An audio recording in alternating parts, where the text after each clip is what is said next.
What's up, guys? This is another video. They just recently released some information about WWE 2K20, which is supposed to release on October 22nd, I believe. But this is WWE 2K19. I have it now, but it's a very good game. I like this game quite a bit, but there's some things that have kind of not ruined the game, but have made the gameplay a little bit messy and sometimes fairly stupid. The main thing is because a lot of the things that need to be fixed, they fixed with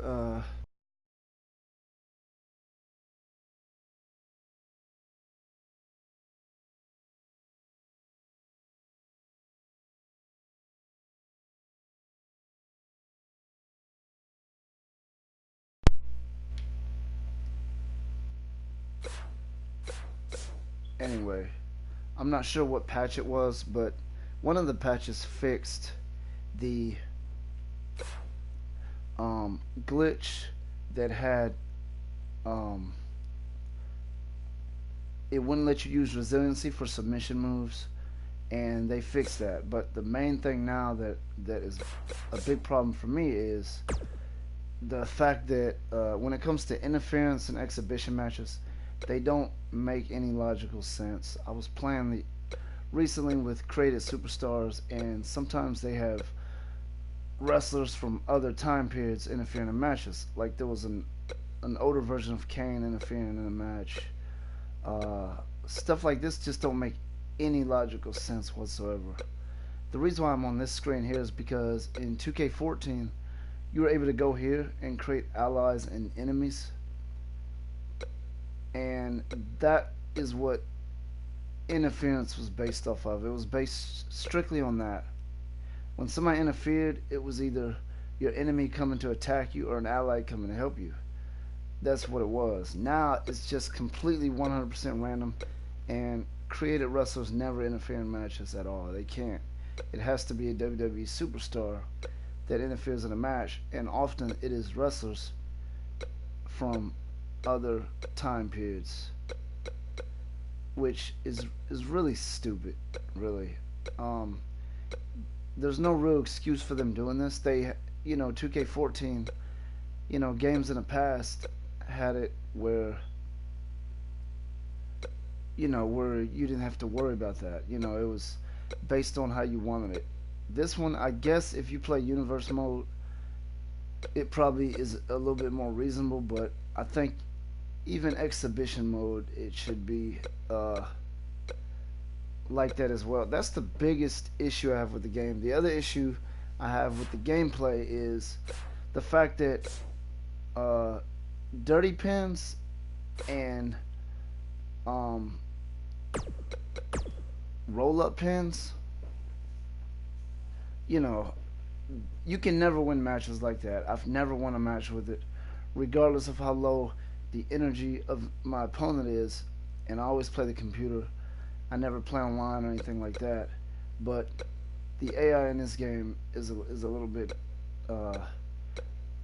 is fixed to where you can generally only win matches with uh,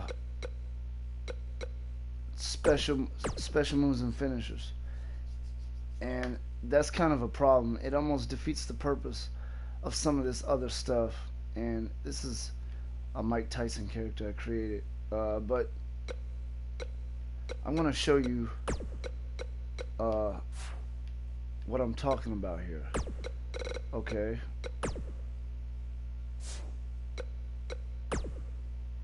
When you go to abilities, you have this you have the dirty pin trait that I've never in the year that I've played this game, I haven't won a match with that, not once. It doesn't matter. The only way you can win with that is if you just do a finisher. Just using that is not going to ever win you a match. It defeats the purpose of it. Completely defeats the purpose of it. And then there's leverage pin. Never once have I won a match with leverage pin. I've lost matches with it, but never won. any matches with leverage pin. You just can't do it. I don't believe you can. If you can, it's so rare that it almost defeats the purpose. It's just something to add something to your players' wrestling style. They need to change this, make it where this can win you a match every now and then. You know, not all the time. You don't want it to be overplayed. But I've never, ever, ever, ever been able to win a match with that. Nor dirty pin. And I use them all the time. You can't win a match with that. In fact, when I play the computer, I can only pin my opponent if I use a finisher or signature. That's the only way. They're kicking out of everything else. Anything else they're kicking out of. Now, somebody told me that it's all based on your kick out attribute. Well, apparently nobody has low enough attributes to, uh, not kick out of these. I've had matches where I start off with really, really low energy. I cannot pin an opponent without a signature or finisher. That's one thing. I don't recall the other games. I know WWE 2K14, which to me, from a gameplay standpoint, is the best WWE game they've ever made. This obviously has better customization. Uh, it's on a different platform. It's on the PS4 as opposed to the PS3, so it's gonna have better stuff. But gameplay wise, that was 2K14. They still have not lived up to that yet, and that's see when you go to pin escape. Apparently, no one is low enough to lose to a leverage pin or just a random dirty pin. And I know I don't watch WWE at all, so maybe it just doesn't happen enough on there or something. I really don't know, but I feel like you defeat the whole purpose of having something in the game if it doesn't do anything. It just adds to the element of the match. It just adds to your wrestler's character, the fact that he's willing to try these things. And those are really the main things. There's another thing, your wrestlers can use brass knuckles and stuff like that if they earn an icon. I'm trying to remember what it's called. I'm gonna look at it here, but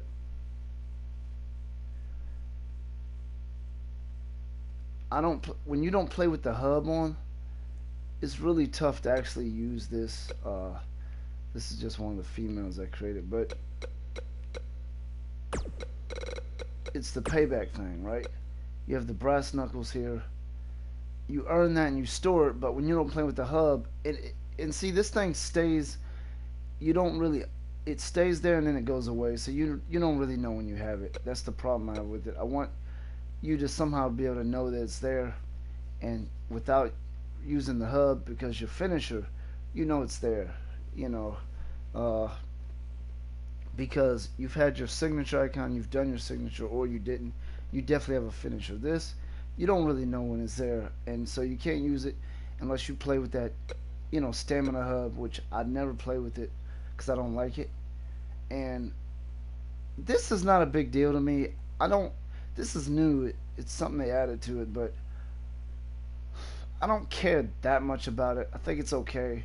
These are things that would be used every now and then anyway. Like especially the there's the blackout trait. I've used this once.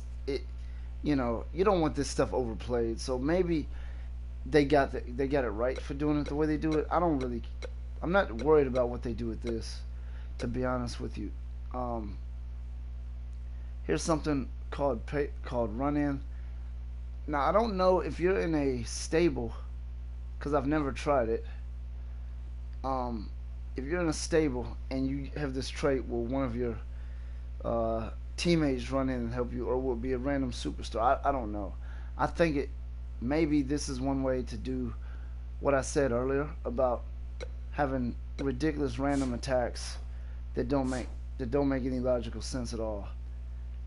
And that's basically what happens when I play this game. But anyway, you're talking to a guy that doesn't even watch WWE. I don't watch wrestling at all. I just play these games because The customization is all. The game is great. I love playing. I'm not gonna, rant on it. I really feel like the interference thing definitely is something they have to fix, because it just completely defeats the purpose. What is the point in interference if it has no purpose whatsoever? In professional wrestling, interferences always have some purpose. Either the person who's interfering has something against an opponent, or there's a story behind it, or his friend, or he's supporting someone else who he doesn't want to see lose, or he or she, whatever. In this, there's absolutely nothing there. It's just they just randomly throw somebody in there, and it doesn't make any sense. And I don't know why they do that, because past games they didn't do that. They have got to fix that. When I started playing the game, I thought there would eventually be a a patch or something. There wasn't. They didn't even bother with it. They just left it like that. I believe it's been like that for a few years. I think 2K17 and 18 were like this as well. So they've been doing this for a while, and there's no reason for them to actually do this. But like I said, the interferences that they have don't make any logical sense at all. You'll be having a match with custom characters, and Kane from 2012 will interfere, or a Triple H from year 2001 will interfere in the match, and it just doesn't make any sense. 2K20, they need to really look into changing that, and I know they no longer work with Ukes. I don't know if that affects anything like that. It shouldn't, because like I said, they've had this game right in 2K14. I don't know why they took some of the stuff out of the game that was making the game really good. And I know there's custom storylines that they had in 2K14, custom create a finisher. For right now, I can kind of do without that stuff. I do want to create a story, but I don't have to have that. But they gotta fix the interferences in this match, because they're complete. That's the main thing that is affecting gameplay for me personally. I basically play with it off now, because I want interferences to happen, but I just want them to make sense. Like if you have a group that you've created, I want those guys to be the ones that interfere. And I'm talking about exhibition matches. As you can see, I create different. Some of these teams are my creations, like these characters. If I'm using one of these characters, and maybe the other one can interfere to help her or something like that, but that's just not how this game works. The one that interferes is going to have absolutely nothing to do with anything that's going on there. They may not even be from the same time period. Like I said, you can get a 2001 Triple H interfere in a match, or just something ridiculous that just doesn't make any logical sense whatsoever. And there's no way to create enemies on here, like for exhibition. And I guess maybe if you use WWE wrestlers, I only use creative wrestlers, but maybe if you use them, they have storyline based interferences in exhibition matches. I don't really know, but when you use creative wrestlers, you just have dumb stuff that don't make any sense, and that's really the biggest issue I have with this game. The gameplay's great, I like it. Anyway, I'm gonna end the video with that. There's some other things that need to be fixed, but the things that I mentioned here are things that I feel they should really definitely fix, because otherwise, what are you doing if you're not fixing the things that make the game kind of a bad game? It's not a bad game, it's a great game, but the things that lean it in that direction, if you don't change those, you're not really making a new game, you're just updating a game that you already have. And anyway, that's the end of this. I'm gonna drop another video that's based on customization. Customization is great in this game. I love it, but I do have some suggestions.